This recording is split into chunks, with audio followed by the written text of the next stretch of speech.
Hello, my name is Piyush. आज है मेरे पास ब्रेजा 1.5 सीएनजी प्लस पेट्रोल। ये दोनों ऑब्लिक में आती है, ऑप्शन में आती है।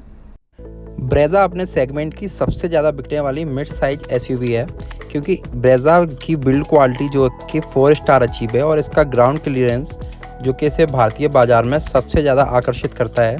ये इसका एलएक्सआई वेरिएंट है जो कि सीएनजी ऑब्लिक पेट्रोल दोनों में ऑप्शन में आता है।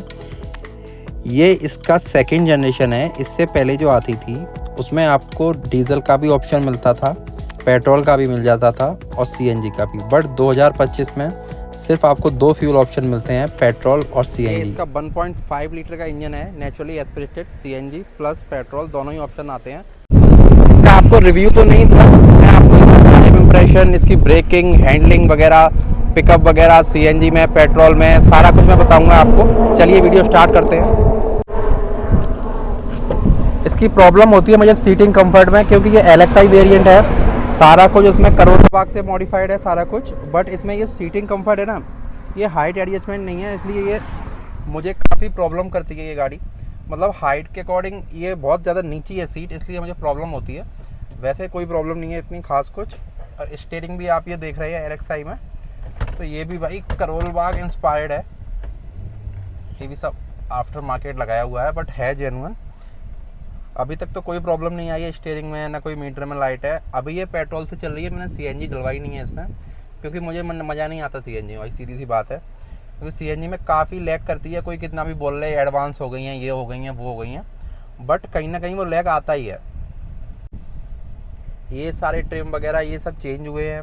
हेड यूनिट तो आप जानते हो एलएक्सआई में आता ही नहीं है, ये भी चेंज हुआ है। एंड्रॉयड है ये, ऐसा ही काम चला हुआ है। बाकी सब ये डोर हैंडल वगैरह सारे चेंज हुए हैं, तो वो मैं आपको फीचर्स नहीं गिराऊंगा। मैं आप इसको राइड कंफर्ट और इसकी ब्रेकिंग और हाई स्पीड पे कंट्रोलिंग, इसका ईएससी कैसे काम करता है। ईएससी बोले तो इलेक्ट्रॉनिक स्टेबिलिटी कंट्रोल या प्रोग्राम, कुछ भी बोल सकते हो आप, वो कैसे काम करता है। चलिए वीडियो स्टार्ट करते हैं। आरपीएम इसका देख सकते हो आप, 800 के समथिंग है। पेट्रोल में ये अभी स्विच है और फर्स्ट गियर लगाते हैं, हैंड ब्रेक डाउन करते हैं। गियर थोड़ा इंगेज करने में आपको प्रॉब्लम हो सकती है। गियर इसके थोड़े हार्ड हैं अदर कार के कंपैरिजन में। जो इस सेगमेंट में जो कारें आती हैं, आप हैचबैक ले लो, मारुति की कोई कार ले लो, उसके भी अगर कंपैरिजन में करोगे ना, तो इसके गियर थोड़े से हार्ड हैं। चलिए मैं उठाता हूँ। अगर पेट्रोल में स्विफ्ट है या सीएनजी में भी है, मैं बता रहा हूँ मैं आपको, तो भी आपको क्लच से आराम से उठा सकते हो। ऐसा नहीं है कि यह गाड़ी बंद होगी, आप नहीं होगी इतनी खास। और सेकेंड गियर में भी अच्छी खासी मतलब बना लेती है स्पीड ये। हाँ ये देखो आप, मतलब पेट्रोल में भी हल्का सा लैग है। वो लोग बोलते हैं ना कि बस सीएनजी और पेट्रोल में आजकल कुछ बचा नहीं है, मतलब कोई अंतर नहीं बचा है। वो अंतर आपको इसलिए नहीं बचा रहता है क्योंकि वो सीएनजी और पेट्रोल, उन दोनों की जो ट्यूनिंग होती है वो सेम कर देते हैं, आपको पेट्रोल का फील ही नहीं आने देते हैं। तो आपको सीएनजी में ये सोचते हो कि सीएनजी और पेट्रोल में कोई फ़र्क ही नहीं मालूम पड़ता। फ़र्क तो मालूम पड़ता है, बट वो आपको सीएनजी जैसी ही लगती है। मतलब सीएनजी जो चला रहे हो ना आप, वैसी ही लगेगी आपको पेट्रोल में भी। तो मुझे ये लगता है कि मैं अगर इसको पेट्रोल में भी चलाता हूँ ना, अगर मैंने कोई दूसरी ब्रेजा भी चलाई है सेम प्योर पेट्रोल वाली, तो वो मुझे इससे बेटर लगती है पिकअप के मामले में। अभी मैं इसका हाई स्पीड पे टेस्ट नहीं कर रहा हूँ, हाई स्पीड टेस्ट कितनी भागती है। वैसे मैंने भगाई है, बता दूँ मैं आपको, 165-70 तक तो आराम से चली जाती है। आराम से नहीं, मतलब स्ट्रगल तो करती है गाड़ी। सीएनजी में भी चली जाती है, ऐसी बात नहीं है, बट अभी मैं इसको करके नहीं दिखा रहा हूँ। अगर वो चाहोगे आप सेपरेट वीडियो बना दूंगा, बट अभी ये रोड कंडीशन ऐसी नहीं है जो मैं इसमें 170 और 160 भगाऊँ, क्योंकि ये वो नेशनल हाईवे तो है, बट ये एक्सप्रेस वे नहीं है। तो यहाँ मुझे ऐसे कर्व आ जाते हैं और कहीं ये कट वगैरह आ जाते हैं, तो वहाँ मुझे प्रॉब्लम हो सकती है। इसलिए मैं उसको हाई स्पीड पे नहीं चला रहा हूँ अभी। तो मैं आपको नॉर्मली इसकी राइडिंग और प्लस ब्रेकिंग वगैरह सारा बता दे रहा हूँ। बाकी जो है नेक्स्ट वीडियो में आपको बता दूँगा अगर आप चाहोगे तो। अब मैं ब्रेकिंग की बात करूँ तो अभी ये 80 पे चढ़ चुकी है, ये देखो आप। और मुझे जैसे मान लो वहाँ सडन ब्रेकिंग मारनी है उस ट्रक के पास, यहाँ देखो मुझे रोकनी है, तो मैं रोक रहा हूँ। रुक तो रही है, बट जो टाइमिंग लेनी चाहिए उससे ज़्यादा ले रही है ये। मतलब ब्रेकिंग के मामले में इतनी ठीक ठाक है, मतलब इतनी अच्छी नहीं बोल सकता हूँ, पर हाँ ठीक ठाक है, मतलब काम चल जाएगा आपका। अब आपके पास व्यू अच्छा आ रहा होगा, मैंने 0.5 में कर लिया है, अब कोई प्रॉब्लम नहीं हो रही होगी। तो गियर शिफ्टिंग में तो भाई हल्की सी टाइटनेस है, मतलब इतने स्मूथ नहीं है इतने लगने चाहिए।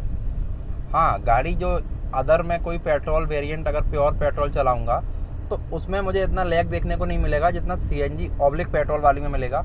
क्योंकि जो इसका ECU होता है CNG का और पेट्रोल का में भी एक ही होता है। अगर ये अलग अलग सेपरेट लगाते हैं तो हालांकि काफ़ी हद तक ये मिनिमाइज़ हो सकता है, बट ये दोनों ECU एक होते हैं तो इसलिए ये लोग सेपरेट करते हैं। यानी क्या करते हैं, बोलते तो ये हैं कि वो ECU अलग लगाया है, बट कहीं ना कहीं पावर ड्रॉप होती है, पेट्रोल में भी होती है, और कहीं ना कहीं वो जो माइलेज आप एक्सपेक्ट करते हो पेट्रोल से वो भी नहीं दे पाती CNG वाली गाड़ियाँ। में स्पीड है इसकी 80 प्लस है, और स्टीयरिंग का रिस्पॉन्स अच्छा है। इसमें ESC है, EBD है, बाकी सारे कुछ फीचर्स तो हैं, और LXI है, इसमें 2 एयरबैग आते हैं स्टैंडर्ड। बाकी राइडिंग कंफर्ट तो अच्छा है, ऊंची ऊंची बल्की लगती है, थोड़ा बॉडी रोल भी है, हल्का सा है, इतना नहीं है कि आपको कुछ ज़्यादा मालूम पड़े। बट हाँ, कर्व वगैरह लेते हैं तो हाई स्पीड पे आपको थोड़ा प्रॉब्लम हो सकता है। जैसे कि 120 के बाद अगर मैं कर्व लेता हूँ तो मुझे उतना कॉन्फिडेंस लूज़ हो जाता है। जब बेशक इसमें ESC है फिर भी मुझे हल्का सा एक डर लगता रहता है कि इतना कॉन्फिडेंस नहीं आ पाता कि मैं 120 पे इसको मोड़ दूँ। मतलब जो सेडान वाली फीलिंग है वो इसमें नहीं आ सकती, जाहिर सी बात है।